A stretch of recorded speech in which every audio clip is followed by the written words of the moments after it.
Hello guys, welcome back to my channel. তোমরা কেমন আছো? আশা করি ভালো আছো। তোমাদের আশীর্বাদে আমিও ভালো আছি।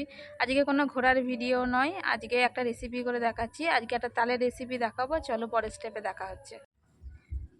এবারে তালটাকে ছাড়িয়ে নিচ্ছি। তাল ছাড়িয়ে নেওয়ার পরে তো আবারও দেখা হচ্ছে যে তাল কি করে মাখা হবে।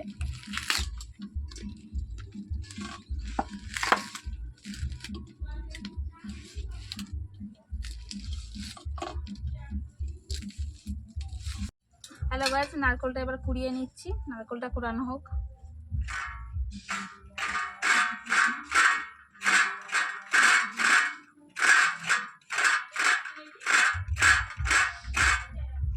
হ্যালো গাইস, তাল ছাঁকা হয়ে গেছে, নারকেল কোড়ানো হয়ে গেছে, এবার মাখানো শুরু হবে। তো কি কি লাগছে একবার দেখে নাও। তাল লাগছে, কালো তিল লাগছে, কলা লাগছে, ভিজানো সুজি, একটু সামান্য নুন, এটা অপশান, তেল, ময়দা, চিনি। চলো এবার মাখানো শুরু করা যাক। প্রথমে চিনি দিচ্ছি, তারপরে ময়দা দিচ্ছি, লাগলে পরে একটু দেবো, এখন আন্দাজ মতন দিয়ে নিচ্ছি। তারপর নারকেল কোড়া দিচ্ছি,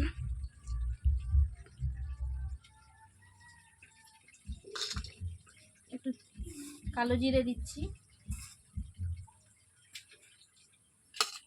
3টে কলা আছে, 3টে কলাই দিয়ে দিচ্ছি, আর পুরো সুজিটাই দিয়ে দিচ্ছি। সুজিটা ভেজানো আছে।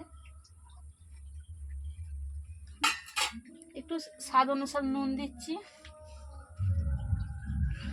এটা চাইলে তোমরা দিতেও পারো, না চাইলে নাও দিতে পারো। এবার সব উপকরণগুলো মেখে নিই।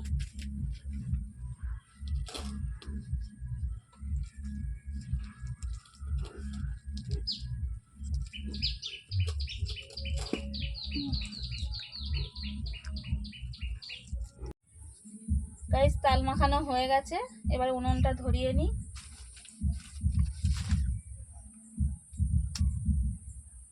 ধরানো হয়ে গেছে গাইস, কড়াটা এবার বসিয়ে দিলাম। কড়াটা একটু গরম হলে আমি তেল দিয়ে দেবো। কড়াটা একটু গরম হওয়া পর্যন্ত একটু টাইম নিচ্ছি।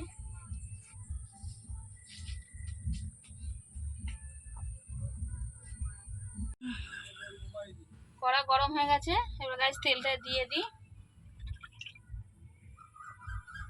তেলটা একটু গরম হয়ে যাক, তারপরে বড়াগুলো ছাড়া হবে।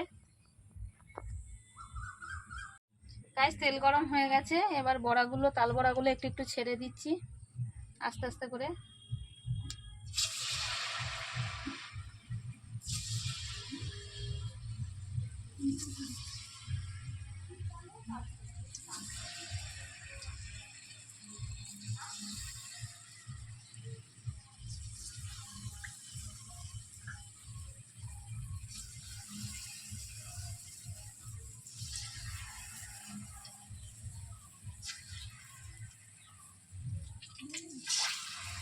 এগুলো লাল হওয়া পর্যন্ত অপেক্ষা করতে হবে।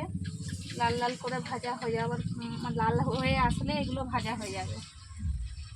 একটু টাইম নিয়ে ভাজতে হবে গাইস এগুলো। হ্যালো গাইস, ভাজা হয়ে গেছে লাল লাল করে, এবার আমি তুলে নিচ্ছি। লাল লাল করে ভাজা হয়ে গেছে, এরকম লাল লাল হয়ে গেছে, তো এবার আমি তুলে নিচ্ছি।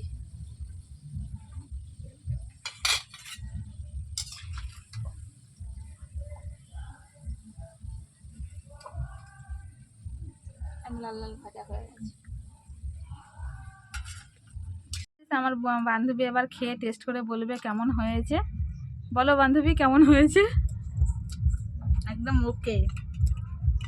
মিষ্টিটা একটু কম আছে, ভালো আছে।